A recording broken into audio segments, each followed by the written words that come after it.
power rankings of week 17, and finally, I'm here to tell you something about them.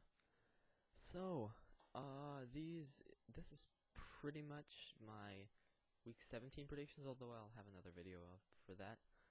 I wanted to get going in the Bears franchise, but my Elgato is having some problems, so I sent an email to Elgato themselves, to the company, and in 1 to 3 days I will get an answer, and hopefully that will fix my problem, and then I can get going with the Bears franchise, which is kind of lagging behind, but you'll get this while you're waiting for the Bears franchise. And interesting idea I had here. I'm making a power rankings from all 32 teams after week 17, just that I'm doing them now, meaning they include my week 17 predictions. And then in another video right after, I will do a prediction of how the power rankings will be at week 17, but next year. So in basically 370 days, or let's say 375 days, this is how the power rankings will be. According to me, I will do a prediction of the record I have the team going and how far they will go. And then I'll have a worst case scenario for the team and a best case scenario.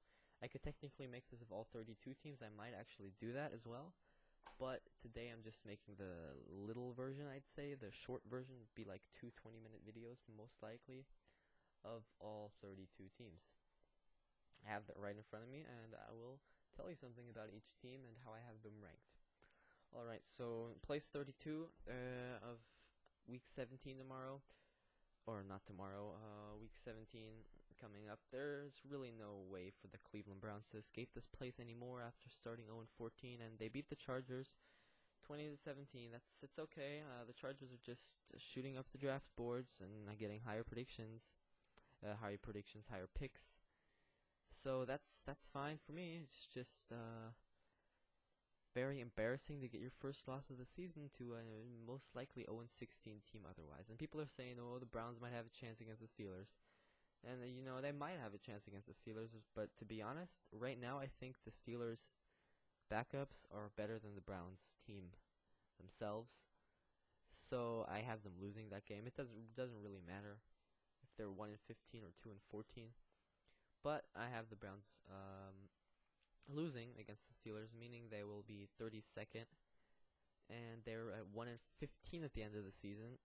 And this is what I want you to do in the off-season Browns at number 1. Don't draft Mitch Trubisky or Deshaun Kaiser or Deshaun Watson, I believe it is. Don't draft any of those guys.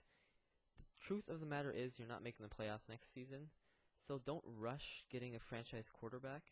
Just wait till next year. Maybe there will be better quarterbacks available, because these three, I don't think they're that good. If you're the Bears or the Jets, then take them, because you're actually in a huge need. You don't have 3 mediocre quarterbacks on your team like the Browns do in RG3, in Cody Kessler, and in Josh McCown if he's still there. So Browns, don't take him. Take Myles Garrett at 1, and then at 12 or at 10, take maybe another great player. Or at that, if you take Mitch Trubisky at that point, I'll be fine. I would give that maybe a C+. But you could have gotten an A+ if you draft somebody else. And take Myles Garrett at 1. He's amazing. He's a once in a generation player. And I see people have Jonathan Allen ranked above him. And don't get me wrong, Jonathan Allen is actually amazing.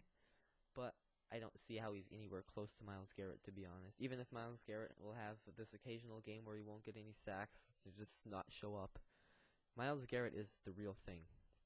Alright, 31. I have to speed this up a little. Can't talk 5 minutes for each team, or else this will be a huge video.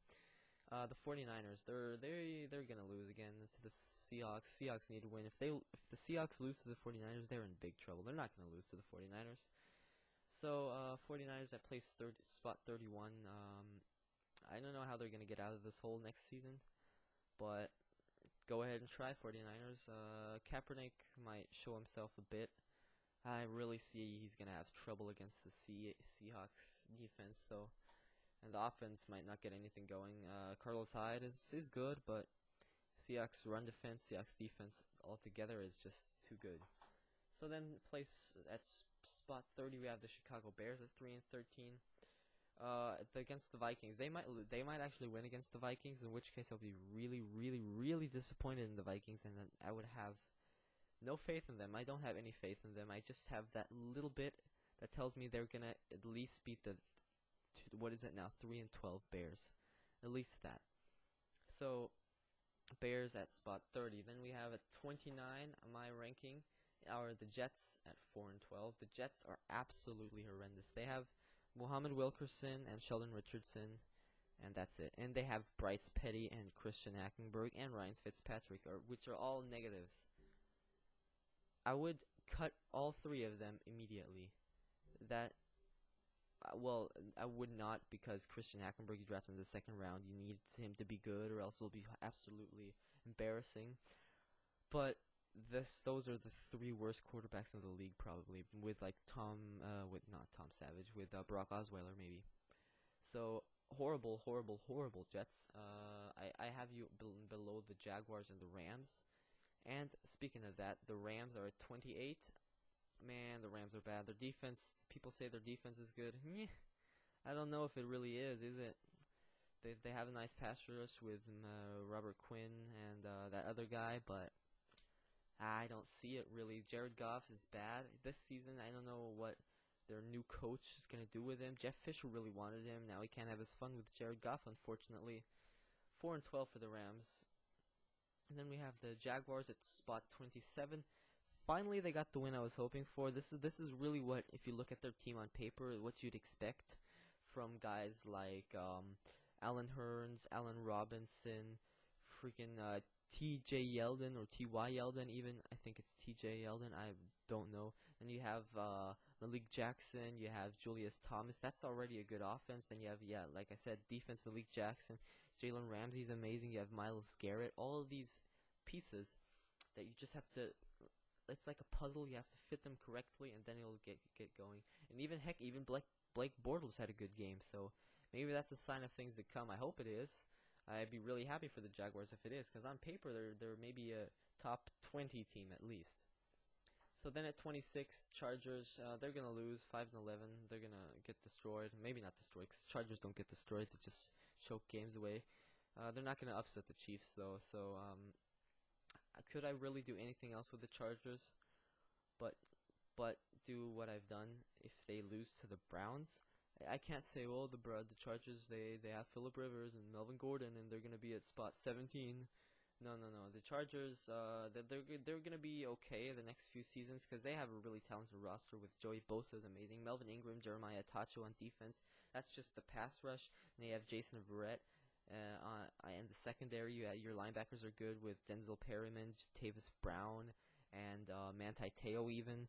Then the offense, you have Keenan Allen. If he finally plays a full season, Tyrell Williams behind him who's actually decent. Dontrell Inman. You might make the mistake of drafting a guy like John Ross or Juju Smith-Schuster in the first round, which would be honestly a mistake to me, but you might do it, and then you'll have them. And you have Phillip Rivers, of course. You have Melvin Gordon. It's not a bad team at all. Just this season, just lose to the Chiefs, and I'll be okay with them, because they'll just get a higher spot in the draft. So it's just like a top 7 player or top 7 pick for the Chargers. As it looks like, if they lose and the Jets win and the Rams win, I think it is. Or no, the Rams aren't even in there. Another team wins, then they might even get the slot 5 in the draft, which would be absolutely amazing. So Chargers next season, I say they might have something going. Then at 25, this might come as a surprise to a few of you, but it is the Vikings. The Vikings are playing horrible. I just don't see it for the Vikings. The team, I don't know how they started so well. I don't know how they thought it was okay to trade away a first and a 4, or now maybe a 3. I don't know what it is, to the Eagles for Sam Bradford. Sam Bradford is a very accurate quarterback, but he does not win. And if you can be as accurate as you want. If you don't win, what's the point? And he won in the first quarter of the season, but then it started going downhill very badly. And the Vikings might actually have a horrible season next year if Teddy Bridgewater doesn't come back, especially because they're not going to upgrade in the offseason. Then at 24, we have the Bengals. Oh man, they just pissed me off. I wanted them to win, or I predicted. I didn't want them to win. I predicted them to win. Well, I did want them to win because I predicted them to win against the Texans. And Randy Bullock can't make a 45-yarder against his former team to win the game and screw over his former team. Cause I don't know, is he a nice guy? That's my only explanation towards it. So the Bengals, they might have a good season next year. I don't know what happened this year. Maybe that's just how they really are. Maybe it's just last year that they were good, and this year they're not. Maybe it's just all because of Andrew Whitworth. Whitworth, I don't know. Just kidding, by the way, on that last one. All right, 23. We have the Carolina Panthers. They're all right. 6-10. Next season they'll be okay again, I guess. Maybe this is how they really are, and they'll just go 8-8 every season. But I do see them in playoff contention. If the Falcons can maybe go 10-6 each year, the Bucks maybe go 8-8 each year, and the Saints maybe go 6-10 each year. I don't see anything really changing except the Panthers maybe shooting up a bit. Bucks are going to stay the same. The Falcons are going to get better. They might even get worse. All right, so then at 22 I have the Saints. Right above the Panthers, actually. They knocked off the Bucks. They can do that. They can beat teams like the Seahawks as well. They can always upset. They can always do something with Drew Brees at quarterback. They can put up 49 points against the number 1 defense in the Rams. They can do stuff like that. So they're not as bad, but altogether their team is horrible. It might just be Drew Brees, to be honest. I'm not sure though. So at 21 we have the Eagles. Yeah, the Eagles, they're, I'd say, free-falling, but maybe now they're at the point of salvaging their season a little bit.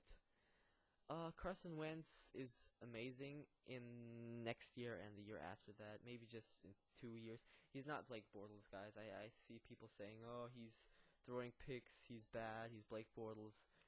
No, and I don't even know if Blake Bortles is that bad, or if it's just Gus Bradley coaching. The Eagles should be fine. Doug Peterson did well, even if he lost 8 out of his last 10 games. It's already amazing. If you look at this Eagles team on paper, I don't see how they could be any better anyways. Then we have at slot 20, we have the Colts. They might win against the Jags. I wouldn't worry too much about the Colts. Robert Mathis is still doing something. Frank Gore is actually amazing. He's still getting yards in his old days. Andrew Luck is okay. So, Andrew Luck is good. T.Y. Hilton is good. They have some building building blocks the Colts have, but I don't know if they can actually build upon those building blocks next year. Well, where they will have a chance against the Titans, Texans, and maybe even Jaguars. I see this division as an 8-8 for everybody. Well, not necessarily now, but that's how it might be going. In that direction, at least. The Bills are at slot 19. At spot 19, I mean, I could have them higher, but they lost to the Dolphins, which was the important thing. The Dolphins had to show that they were good, and they showed that they were good. And the Bills therefore showed Rex Ryan when he had 1 timeout left and 3 minutes to go, and he punted it. I don't know if that was a good decision. It just showed me that he said, alright, if we don't make the playoffs, it's not that bad. But it might be bad for him. And the Bills were not going to make the playoffs, but they were at least going to knock off the Dolphins. And I picked the Dolphins to win because I wanted and thought this was going to happen. J.J. is going to get like 400 yards across 2 games against the Bills. Sure, why not? So that's about it for the Bills. And at 18, the Cardinals. And you might say that the Cardinals are a bit high on this list. But it's just, I don't know what's wrong with this team. I never know where to put them, and I think next year they're going to be back to great. So that's all I can say. David Johnson is absolutely freaking incredible. Maybe the best running back in the league after Le'Veon Bell, maybe.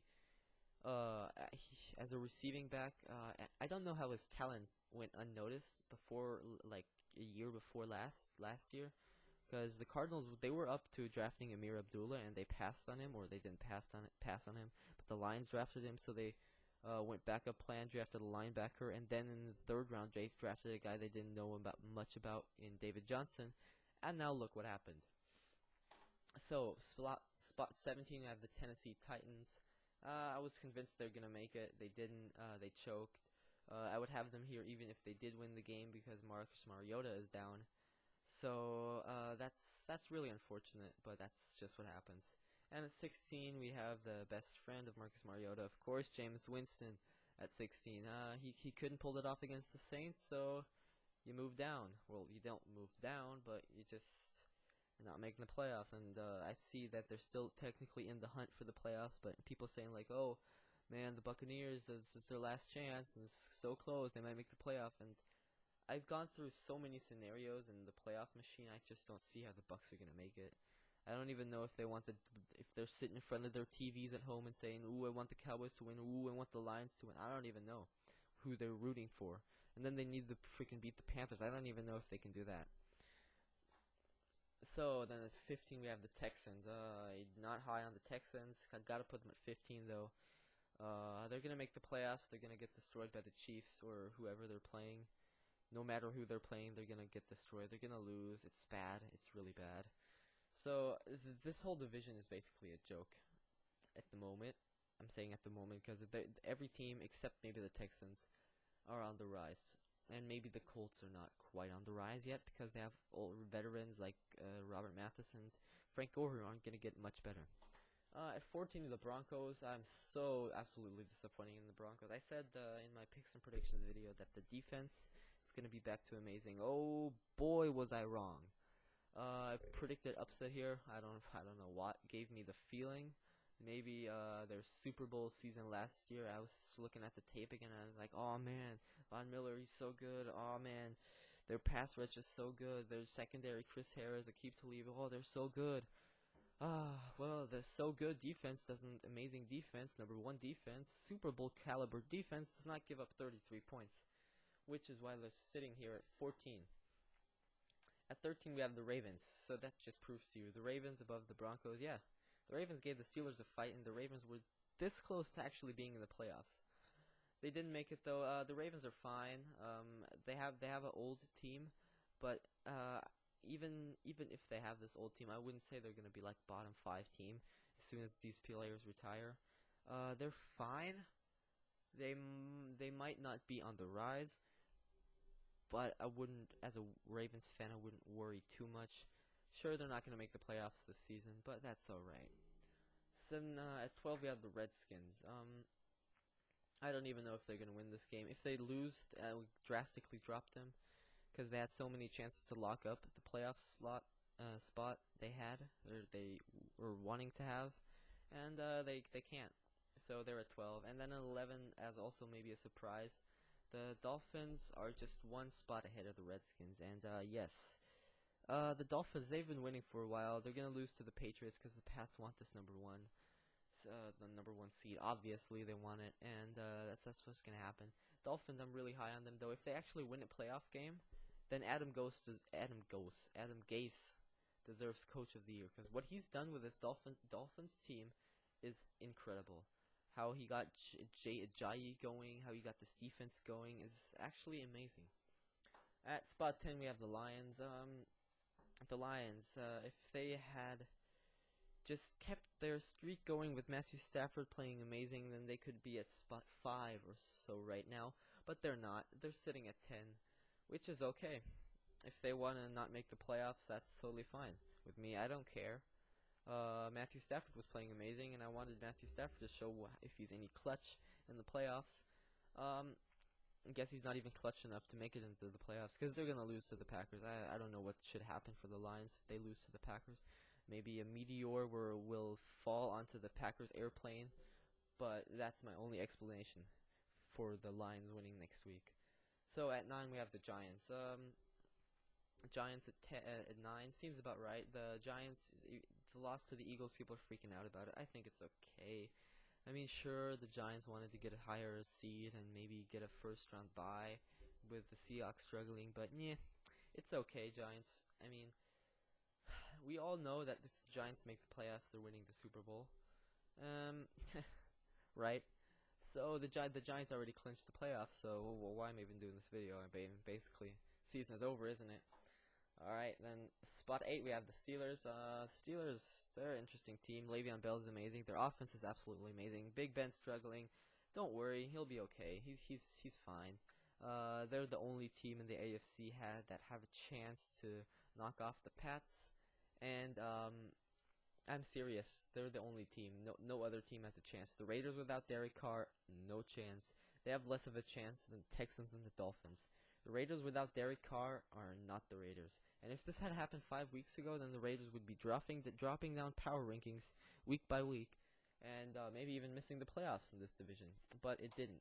So Matt McGloin is gonna get destroyed by whoever they're playing. I think it's the Broncos, isn't it? Yeah, it's the Broncos. All right. Where was I? 7 Falcons. The Falcons, they sit about right there. Matt Ryan is having a great season. Obviously, I mean, I can't say that enough, can I? The Falcons, they're not gonna make it far in the playoffs. I'm convinced they're not. The NFC playoffs are just so tough with other teams, as the Packers that are sitting at number 6. So I kind of drastically ended it with the Falcons there, but I don't think they have too much of a chance. Packers at 6 might be a bit high for some people's liking, but that's where they are. For me, they are hot. They might be behind the Seahawks, or not behind even the Seahawks, because they're struggling. Behind the Cowboys, one of the teams that have a legit chance at making the playoffs, not the playoffs, and making the Super Bowl, or they will face Patriots or maybe Steelers. Probably Patriots, though. At 5, and a surprise to some, the Raiders.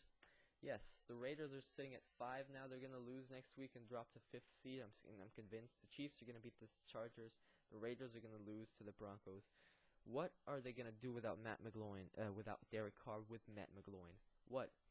They are one of the worst defenses in the league, and that's not going to change. They have Khalil Mack, but that's about it, isn't it? And not about it, that is literally it. Then their running game is not there. I mean, they do have that one undrafted guy, DeAndre Washington. Then they have Jalen Richard, and what was it, Latavius Murray is around there too. But their offense consisted of their quarterback played Derek Carr, and I don't know if Matt McGloin is actually the guy that can throw the quarterback to Amari Cooper and to Michael Crabtree or not. And I don't think he can do it. I think it's Derek Carr who can do it, and I think Derek Carr is this Raiders offense and nobody else. So the Raiders are done. They're at 5. I could drop them to 20, to be honest. I think they would lose to the Bills next week if they had to. So at 4 we have the Seahawks, and yeah, the Seahawks lost, and I keep telling people if the Seahawks lose late in the season, or early in the season even, to not worry, because the Seahawks are going to make the playoffs, and that's when they become the actual Seahawks. But I don't know if it's like this year. I've been saying this every year, and then there's one loss at the end of the season, and I think like, Seahawks, are you sure you can make the Super Bowl? Are you sure you can make the championship game? But I'm sure they can. They're going to turn into the actual Seahawks as soon as the playoffs kick off. I think they're fine at the 4. I just couldn't put a team that is not even have 10 wins at spot 2 or 3. I had to put them at 4, and that's the highest I can put them. At 3, yes, the Chiefs, who are going to win the division. And trust me, I don't like the Chiefs at all. I probably despise them the most out of the AFC West because I'm a Chargers fan, if you haven't noticed yet. So I have to give it, though, to the Chiefs. They had their fair share of losses. To be honest, 4 of them. One of them was a bad one against the Steelers, which is why since that week have always been thinking, oh man, the Chiefs, I don't know if they can get it done against good teams like the Steelers.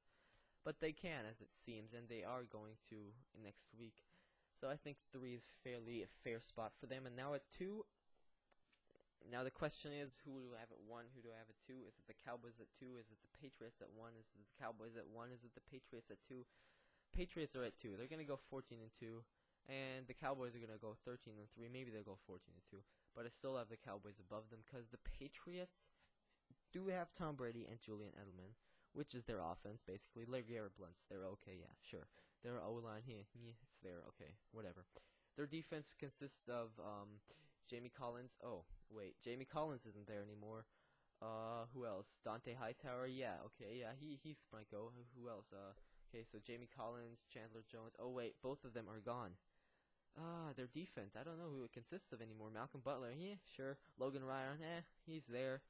I don't know what to do with this Patriots team, but they keep finding ways to win, and they keep finding ways to be dominant, and it's basically Coach Belichick and QB Brady.